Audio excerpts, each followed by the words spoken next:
24 दिसंबर 1996 में ये लागू हुआ था संसद भवन में। ये किसी को सौगात में ये हेमंत सोरेन जी नहीं दे रहे हैं। हेमंत सोरेन जी के पास विकल्प नहीं है। अब सालों में 25 गांवों का जीर्णोद्धार क्यों नहीं किए, ये प्रश्न चिन्ह बनता है। वर्तमान के ठगा सरकार, आदिवासियों को छलने वाला सरकार, आदिवासी बेटा के नाम पे कलंक सरकार को मैं चेताऊं। इस झारखंड राज्य में हेमंत सोरेन की सरकार को हिला देंगे हम, खुद घुसेंगे और हेमंत सोरेन को घसीट के निकाल करके कहेंगे कि यही हमारा सबसे बड़ा वाला दलाल है। हम आज भी इस देश का मूल मालिक जो है शिक्षा के लिए वंचित है, स्वच्छ पानी पीने के लिए वंचित है। आपने देखा होगा कि किस तरीके से झारखंड राज्य में महज 19 साल की बेटी जो प्रेग्नेंट होती है उसको स्वास्थ्य व्यवस्था नहीं मिल पाती है, चिकित्सा व्यवस्था नहीं मिलती है। बहंगा से उसको लेके गांव से पहाड़ से लेके आते हैं जहां पे स्वास्थ्य समुदाय केंद्र है, वहां पहुंचते जच्चा और बच्चा दोनों मर जाते हैं। आप देखिएगा वो घटना है गुमला का। गुमला महज 100 किलोमीटर है रांची से, महज 95 से 100 किलोमीटर है। क्या ऐसी मजबूरी है इस सरकार की? अगर उपलब्धि की बात करता है, 25 साल हो गए झारखंड को अलग हुए। उनके पिता भी स्वर्गीय दिशम गुरुजी भी इस झारखंड राज्य के माननीय मुख्यमंत्री के रूप में विराजमान रहे, लेकिन दुर्भाग्य है 25 साल के बाद उनका देहांत होता है तो 10 कर्म करने के लिए उनके बेटे और उनका परिवार जब गांव जाता है तो पूरा देश देखा कि 10 दिनों में वो नेमरा में, उनका गांव का नाम है नेमरा में, वो बिजली लेके आते हैं, सड़कों का निर्माण करवाते हैं। 10 दिन में वो अपना गांव ठीक कर सकते हैं तो वो 25 साल उनकी मृत्यु हो जाने के बाद और यहाँ की निर्लज्ज सरकार के माननीय मंत्री साहब जो सिर्फ और सिर्फ अपने कौम के लोगों को, अपने धर्म के लोगों को प्रलोभन देखने के माध्यम से कहिए या तो सरकार का दुरुपयोग करने के माध्यम से कहिए, एक तरफ हमारे गरीब पिता का अपमान कर रहे हैं। जब तक वो माफी नहीं मांगेगा तब तक उसका पैंट मैं खोलते रहूंगी, क्योंकि उसको बेइज्जत करना बहुत जरूरी है। सिर्फ एक कौम के लिए राजनीति नहीं की जाती है, चाहे वो 5th शेड्यूल के तहत आने वाला झारखंड राज्य जो आदिवासियों का राज्य में आप माननीय मुख्यमंत्री के चेले बन के जो घूम रहे हैं, झोला टांगने का जो काम कर रहे हैं, स्वास्थ्य मंत्री का जो खैरात में आपको गद्दी मिला है चमचागिरी करने के लिए, तो ये आला लगा के डॉक्टर बनने से नहीं होता है। थोड़ा सेवा भाव भी रखिए। फोटो खिंचा करके रील्स बनाने से आपको माननीय का दर्जा हम नहीं देंगे। अगर आदिवासियों से माफी आप नहीं मांगेंगे तो लगातार आपका बेइज्जत जलील करने का काम ये आदिवासी बेटी करने का काम करेगी। और मैं कहती हूँ कि आइंदा से आदिवासी अस्मिता पे सवाल उठाए और आदिवासी का पैसा ही न खा रहे हैं जी, बाप का कुर्सी पे दोनों राज कर रहे हैं।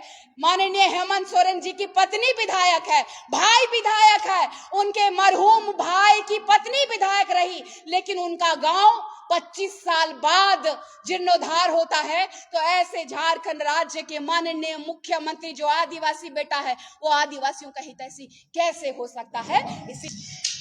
देखिए, चूंकि भारत के संविधान के तहत जो अंकित है हमारे लिए स्वशासन व्यवस्था को सुदृढ़ बनाने के लिए पेशा कानून जिस तरीके से भूरिया कमेटी ने बनाया है, वैसे ही आप देखिएगा संविधान में आर्टिकल 283, आर्टिकल 283A या फिर अनुसूचित जनजातियों के लिए जो 5th शेड्यूल के तहत आने वाला क्षेत्र 5वीं अनुसूची के तहत जो नॉर्म्स लिखे गए हैं, जो स्वशासन को मानने वाले रूढ़िवादी जन्य जनजाति के लोग जो हैं वो लगातार संघर्ष किए हैं। और 24 दिसंबर 1996 में ये लागू हुआ था संसद भवन में। ये किसी को सौगात में ये हेमंत सोरेन जी नहीं दे रहे हैं। हेमंत सोरेन जी के पास विकल्प नहीं है अब कि ये धर्मांतरित ईसाइयों को, मैंने कहा है कि ईसाई बोलिए चाहे मुसलमान को बोलिए, ये दोनों की सरकार है। उनको खुश कराने के लिए वो अगर कह रहे हैं आप कि वो 24 दिसंबर को लेके आए, तो ये उन लोगों की साजिश है जो कि पुनः गुमराह करना चाहते हैं झारखंड के तमाम मासूम आदिवासी रूढ़िवादी परंपरा को मानने वाले उन जनताओं को फिर से ठगने का काम कर रहे हैं। इनकी कुबत नहीं थी, इस सरकार के न मंत्री की, न विधायक की, न यहाँ के सीएम की कुबत नहीं थी कि वो पेशा अधिनियम कानून 1996 लागू कर सके। यहाँ पे बालू माफिया, यहाँ पे पत्थर माफिया, यहाँ पर बॉक्साइट माफिया, यहाँ पे जमीन माफिया हावी है और इन लोगों के दलाल प्रवृत्ति के लोगों से सराउंडिंग्स में घिरे हुए माननीय मुख्यमंत्री अपने आप का रोटी सेकने का काम कर रहे हैं और उनको डर सता रहा है कि अगर आप लोगों के समक्ष में अगर पेशा अधिनियम 1996 का पूरा अगर कहानी आपको बताएंगे, नियमावली बताएंगे, तो शायद उनके सबसे प्रिय लोगों को चोट पहुंचेगी, आघात पहुंचेगा। इसीलिए इस क्रिसमस के समय जो विदेशी धर्म को मानने वाले, विदेशी ताकत को बढ़ाने वाले का सपोर्ट करने वाला ये सरकार को आज आघात पहुंचा है और उनके अनुयायियों का दिल जो है कचोट रहा है कि आज जो हम लोग नाचने का, डेगने का, प्रभु यीशु का जन्म मनाने का दिन में आज उनका जो कहा जाए तो आघात जो पहुंचा, लोग लगातार इन लोगों के माध्यम से, चाहे हाई कोर्ट हो चाहे सुप्रीम कोर्ट है, लगातार ये लोग हस्तक्षेप करते रहे हैं। ये लोग कौन है? धर्मांतरित लोग हैं जो हस्तक्षेप किए हैं। आज उनके लिए सबसे बड़ा मुंह में तमाचा पड़ा है। अगर इस सरकार के तहत आने वाला अगर ईसाई और मुसलमानों का सपोर्ट के माध्यम से अगर किसी भी तरह का अगर संशोधन किए होंगे तो याद रखिएगा, इस झारखंड राज्य में हेमंत सोरेन की सरकार को हिला देंगे हम, खुद घुसेंगे और हेमंत सोरेन को घसीट के निकाल करके कहेंगे कि यही हमारा सबसे बड़ा वाला दलाल है, हमारा आदिवासी समुदाय को भटकाने वाला यही है जिसको कुर्सी से उठा करके उखाड़ के फेंक देना चाहिए। तो हमारे लिए वो जगह शायद वो नहीं दिए होंगे। इसीलिए मुझे उम्मीद है कि इससे पहले कि जब हमारा धरातल में लागू हो जाए उसके बाद हम ये तय करेंगे कि किस तरीके से हमारे लोगों को ताकत देनी पड़ेगी, क्योंकि गांव-गांव में हमारे लोगों को माफियाज लोगों ने दबा दिया है, कुचलने का काम किया है। चाहे जमीन दलाल हो, चाहे पत्थर दलाल, माइंस के दलाल हो, कोयला माफिया हो।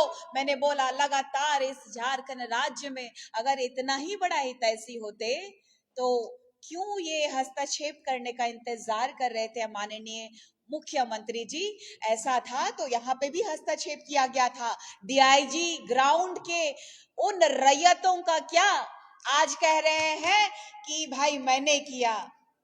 अगर आज हस्तक्षेप नहीं करता अगर माननीय हाई कोर्ट और सुप्रीम कोर्ट ना, तो शायद हमें और कई वर्षों तक संघर्ष करना पड़ता।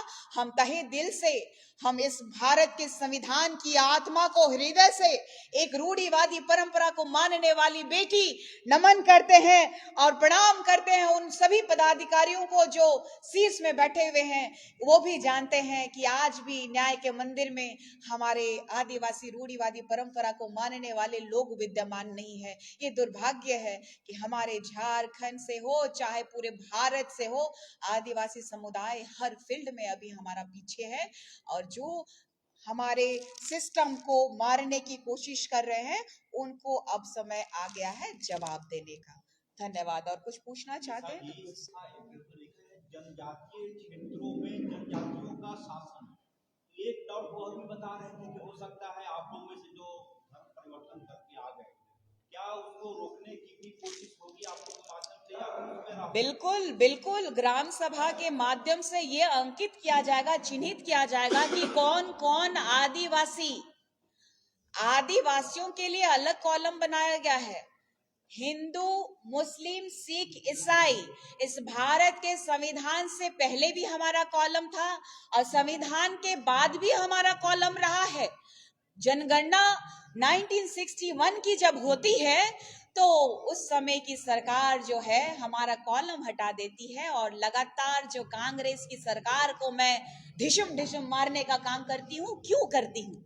क्योंकि ये लोग दलाल प्रवृत्ति के रहे हैं। ये लोग हमारे भारत देश को पूरी तरीके से विदेशियों के हाथों में सौंपने का गांधी परिवार ने प्रण लिया था और ये मोहब्बत की दुकान खोल करके बैठने वाले दलाल प्रवृत्ति के हमारे बीच में मौजूद जो कि पूरे भारत देश को गुमराह करने वाले राहुल बाबा से मैं पूछना चाहती हूँ कि कहां है इस देश का मूल मालिक? क्यों हमारा 29 सालों तक हम अनभिज्ञ रहे? अगर अनभिज्ञ रहने के बावजूद अगर महागठबंधन की सरकार अगर साजिश रचती है तो उनके साजिशों को तार तार करने के लिए हम रूढ़िवादी परंपरा को मानने वाले लोग इस भारत का संविधान का सम्मान करते हुए आज तक बर्दाश्त करते हुए रहे हैं, लेकिन हम लोग अब बर्दाश्त नहीं करेंगे। हमारा अस्मिता के साथ या तो फिर हमारी संस्कृति, हमारी परंपरा जो भारत देश में संस्कृति के रूप में भारत देश जाना जाता है, संस्कृतियों के देश के रूप में, तो हमारी वजह से जाना जाता है। अगर हम नहीं होते, आदिवासी नहीं होते, तो शायद नहीं जाना जाता। अगर आप कह रहे हैं कि उन्होंने संशोधन कराया होगा, तो भारत के संविधान में भी आर्टिकल स्वशासन को अंकित करने वाला, सुरक्षित रखने वाला जो आर्टिकल्स मैंने बताया कि 283 आर्टिकल 283A आपको ये पढ़ना होगा, और आपको पढ़ना होगा अनुसूचित जनजातियों का जो क्षेत्र है, 5वीं अनुसूची क्या होता है। 5वीं अनुसूची में सिर्फ और सिर्फ रूढ़िवादी परंपरा को मानने वाले लोगों के लिए है, ना कि धर्मांतरितों के लिए। उनके लिए तो ऑलरेडी ईसाई का कॉलम है, ईसाई में जाति नहीं होती है। अगर जाति वाले अगर धर्मांतरित कर चुके हैं, आपको मानना नहीं मानना अलग बात होता है। इस भारत देश में किसी भी धर्म को, समुदाय को आप सम्मान दे सकते हैं, मान दे सकते हैं, लेकिन अगर चले जाते हैं मुसलमान में, तो हमारे लोग भी तो मुसलमान हुए हैं, लेकिन मुसलमान क्या आरक्षण खा रहे हैं? क्या हिंदू बने हैं हमारे लोग? तो हिंदू खा रहे हैं। इस भारत के संविधान में हमें सनातनियों के आधार पे सबसे लो कैटेगरी में आरक्षण दिया जाता है, गरीब कह के दिया जाता है। इन मंदबुद्धियों को बताना होगा कि भारत का संविधान बढ़िया से पढ़िए। हम तो अभी भी कह रहे हैं कि हम ना हिंदू है, ना मुसलमान है, ना सिख है, ना ईसाई है। ईसाई जो है माइनॉरिटीज के कैटेगरी में आते हैं। और मैंने कल रात में भी पोस्ट किया है कि पूरे भारत देश की संस्कृति अगर सनातन में की है, तो एक साथ होकर के क्यों नहीं लड़ाई लड़ रहे कि डिलिस्टिंग की मांग क्यों नहीं कर रहे? अगर विपक्ष के जितने भी बीजेपी हो या फिर अन्य पार्टी के सांसद है, क्यों नहीं इस बात को प्रखरता से उठा रहे? क्योंकि पंकराज बाबा कार्तिक उरांव जी ने भी चलता हुआ सत्र को भंग करवा दिया था। 348 सांसदों का हस्ताक्षर लेकर के चलता हुआ स्वर्गीय इंदिरा गांधी का जो सत्र था, उनका सरकार को हिलाने का काम पंकराज बाबा कार्तिक उरांव जी ने किया था। और लगातार उनके बाद का राजनीति देखिए, लगातार मिशनरियों का मिशन, जो कि पैसे से बहुत ज्यादा धनबल और शिक्षा का लोभ और प्रलोभन देकर के चंगाई के माध्यम से, कभी ये लोग कहते हैं कि अंधा देखने लगेगा, लंगड़ा चलने लगेगा,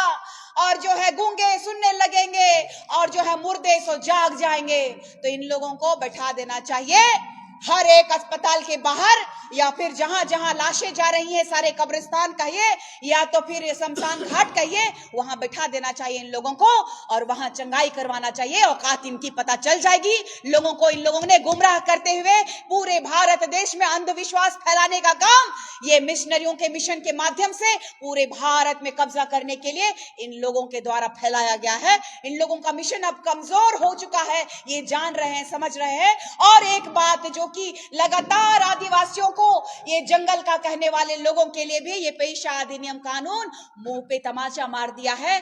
48 घंटा ये प्रशासन को 48 घंटा देना होगा, कारण बताना होगा 48 घंटों में कि किस लिए आप जो है ग्रामवासी को गिरफ्तार कर रहे हैं, कारण बताना होगा, तभी ग्राम से आप उनकी गिरफ्तारी कर सकते हैं। ये भी हमारे लिए बहुत बड़ा फैसला है। लगातार हमें ये कह दिया जाता था कि हम क्रिमिनल हैं, हम जंगल वाले हैं, हम विकास के विरोधी हैं, तो ये हम ग्राम सभा के माध्यम से कहेंगे कि विकास चाहिए हमको, हम विकास के विरोधी नहीं है।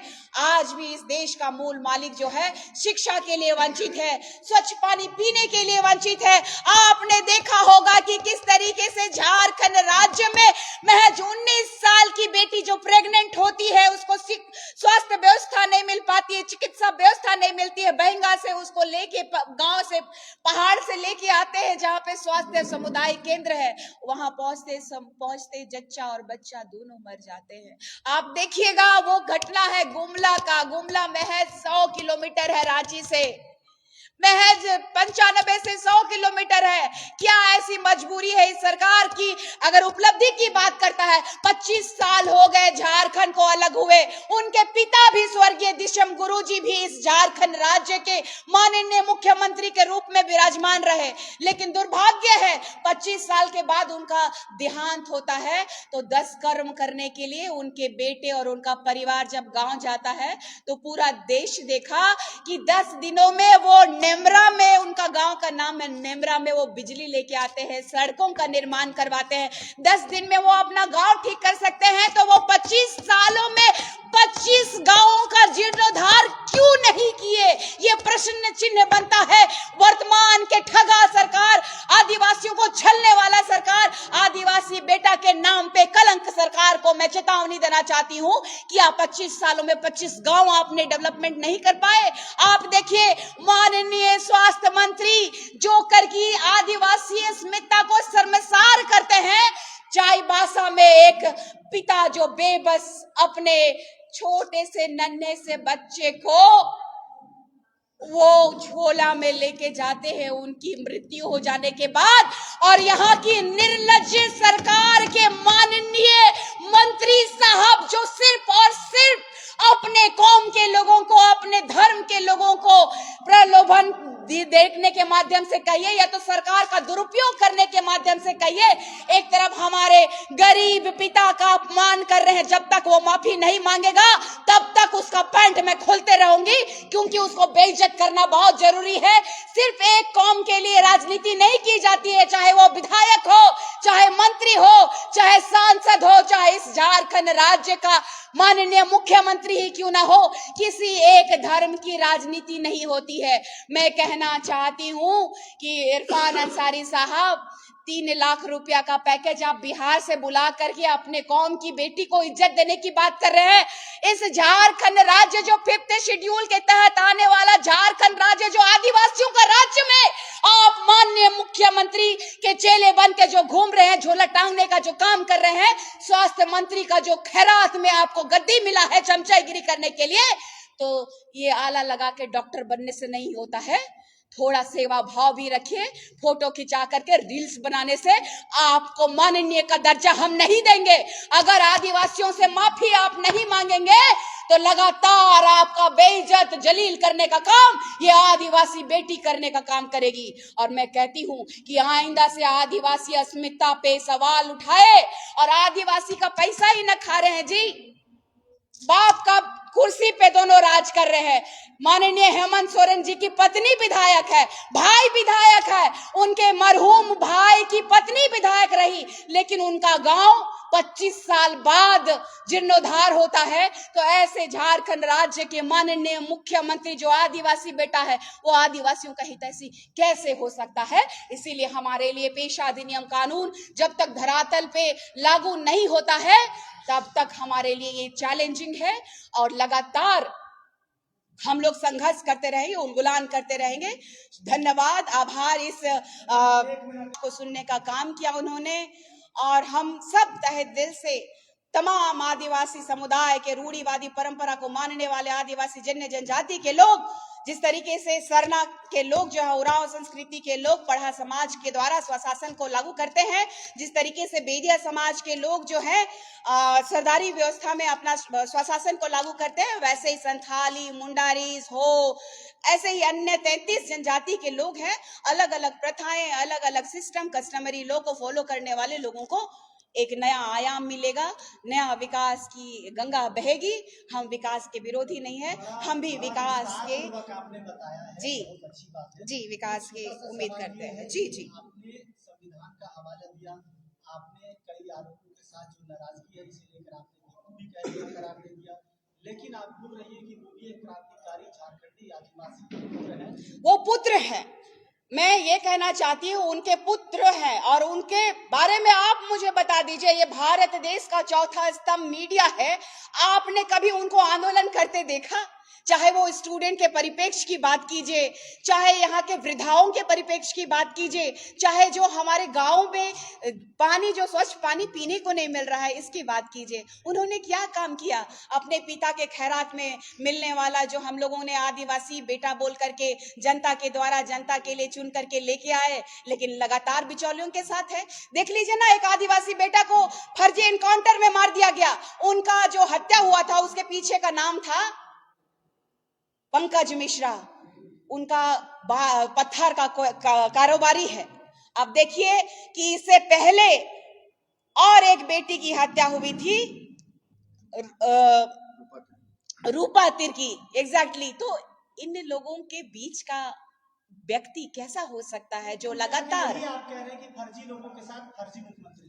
बिल्कुल फर्जी लोगों के साथ इस झारखंड राज्य को छलने वाला फर्जी माननीय मुख्यमंत्री है, जिससे हमें कोई उम्मीद नहीं है। कोई आंदोलन नहीं किया है इन्होंने, कोई कार्य नहीं किया है, आज तक किसी को रक्तदान करने के लिए भी नहीं गए हैं। अगर किए भी होंगे तो 1 या 2 बार किए होंगे, स्कूल परिया में किए होंगे या तो 1-2 परिया में किए होंगे, हमको नहीं लगता है जी।